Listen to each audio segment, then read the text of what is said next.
tes intelijensi umum.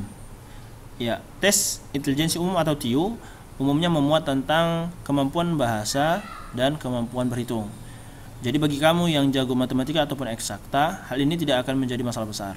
Namun bagi kamu yang memiliki kesulitan dalam berhitung maupun yang tidak suka matematika dan sebagainya, boleh jadi kamu mesti belajar lebih ekstra lagi untuk menguasai materi ini. Namun demikian, jangan khawatir, karena modul yang ada di hadapan kamu telah didesain sedemikian rupa untuk memudahkan bagi siapa saja yang ingin menguasai materi ini. Karena disediakan tentang tips and trick dan juga strateginya. Yang penting sering-sering aja latihan. Baik, kita mulai dari bagian yang pertama tentang kemampuan verbal atau bahasa. Kemampuan verbal atau bahasa dalam soal TIU umumnya memuat tentang sinonim, persamaan arti kata, dan antonim, lawan arti kata. Tipsnya yang untuk bagian sinonim, yang pertama adalah misal ada soal yang kita tidak tahu artinya, kata tentatif. Kalau kamu tahu artinya, ya lebih baik lagi. Namun kalau tidak tahu artinya, jangan pasrah. Kita perhatikan dari 5 pilihan jawaban ini. Tipsnya adalah katanya cari 2 pilihan yang paling bertentangan. Setelah kita perhatikan, bagian A dan B ini paling bertentangan. Namun yang paling tepat jawabannya yang mana? Kita perhatikanlah dari 2 pilihan jawaban ini, mana yang tidak ada hubungannya dengan yang ketiga ini.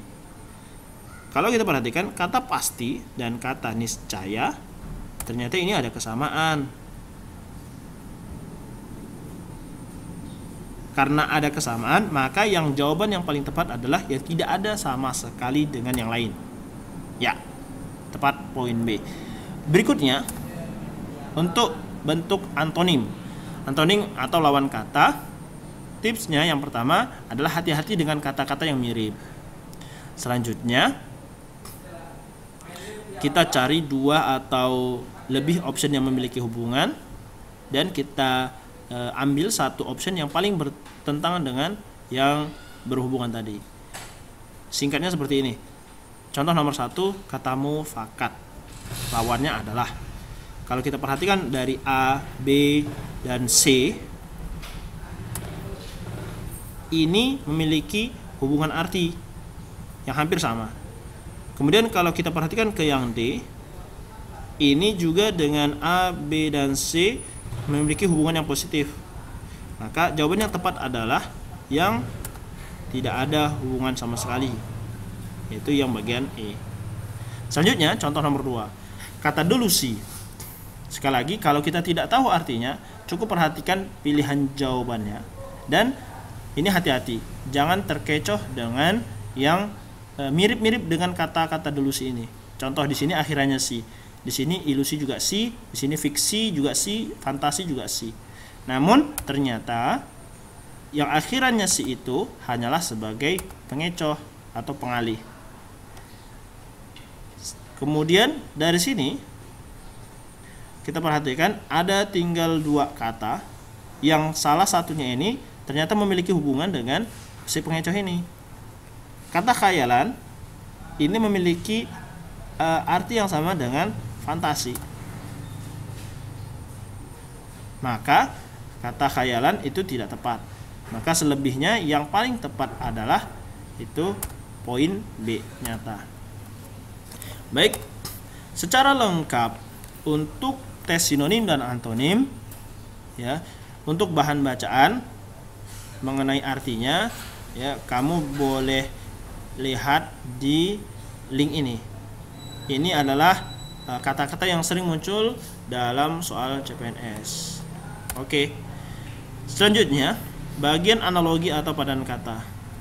Bagian ini memuat 2 atau lebih kata yang dia ada hubungannya, dan kita mencari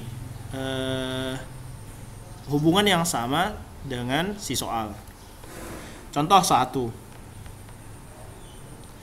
Di sini kuman penyakit. Bagian kiri kuman, bagian kanan penyakit. Ini hubungannya adalah hubungan penyebab. Maka pilihan dari A sampai E yang juga memiliki hubungan penyebab antara kiri dan kanan adalah yang tepat, bagian E. Api menyebabkan kebakaran. Oke, selanjutnya nomor 2. Soal tentang ulat, kepompong, dan kupu-kupu. Kita tahu ulat, kepompong, dan kupu-kupu ini berubah. Namun perubahannya dia mengalami proses tumbuh. Maka dari A sampai E yang juga mengalami proses tumbuh yang mana? Ya, yang tepat adalah bagian D. Bayi tumbuh menjadi anak-anak, kemudian tumbuh menjadi remaja.